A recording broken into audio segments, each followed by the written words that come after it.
Here today with Uncle Larry Kirkland from Summer Sky Productions, and he also plays in a band called Boothill Express Gang.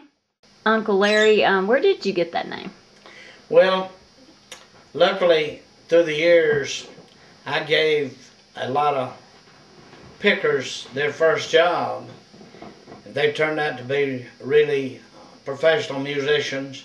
Danny Davis, who played with Porter until Porter died and still plays on the Opry, and Rick Wayne Money, Little Darling, played with Tom T. Hall. I gave him his first job. LaDonna Brewer. Ricky Land plays now with George Jones. His sister, I gave them their first job, and Ricky went on to work with Bill Monroe on the banjo, and now he plays lead guitar with George Jones. And all those kids just got to call me Uncle Larry years ago, and around Nashville it was just kind of a name that stuck with me, and through the years it tagged me and I tagged it, and it's grown till I'm Uncle Larry. Okay.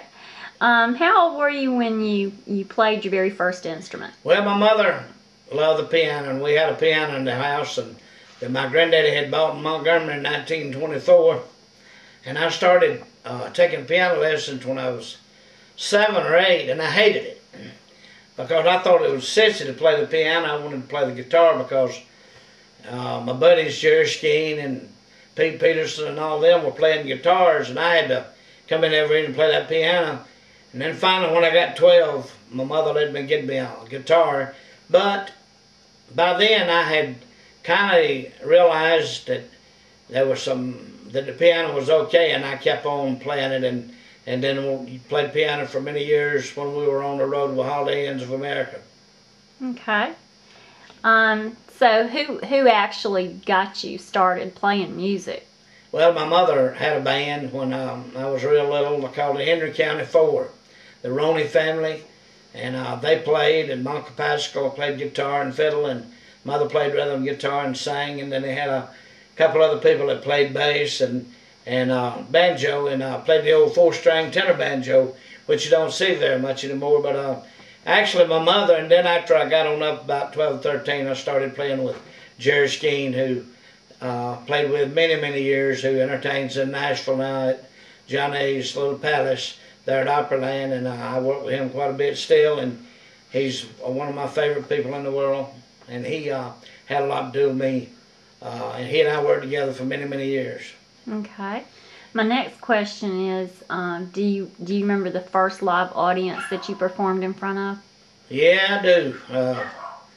It was in some kind of school function, but Jerry's sister Ann had a beautiful harmony voice, and they all sang beautiful harmony.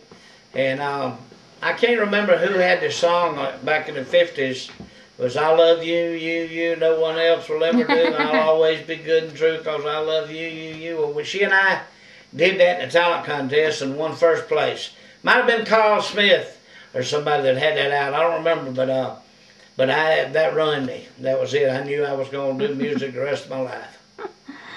Okay. Who do you consider your music hero? They can be either alive or passed away, but somebody that that helped inspire you. Well, when I worked the opera with Ernie Ashworth, going in Roy Acuff was truly my hero, and still is truly my hero. He was such an inspiration and such a great human being, and I loved his stuff, loved him so much.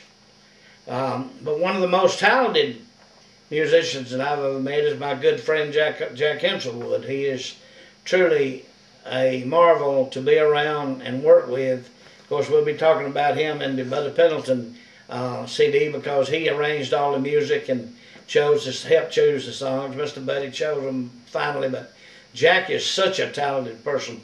Fiddle, guitar, and I just envy him so much, and I love to be around him and play with him so much.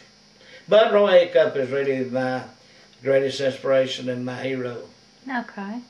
And how do you, when you got started with Summer Sky Productions and created the company, what CDs have you released? released a CD on a guy from Dothan, Alabama, one of the most talented singers that you'll ever hear, Denny Myrick. Denny had his opportunity many years ago to go the music way, but he had such a good job with a telephone company back in those days, and he had kids and a family, and he had to make a choice, and he didn't choose the music field. He stayed with Ma Bell and retired, an engineer, but he is a great, great singer, and I did a CD on him called just simply Denny Myrick.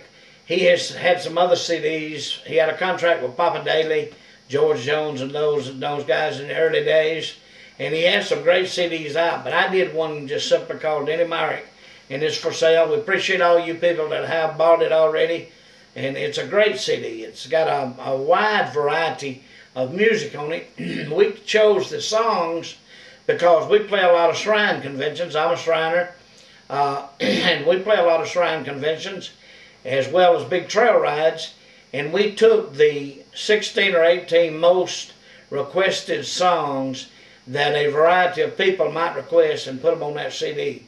And it's a wide, wide variety of music, and Denny's just sings his butt off. Okay.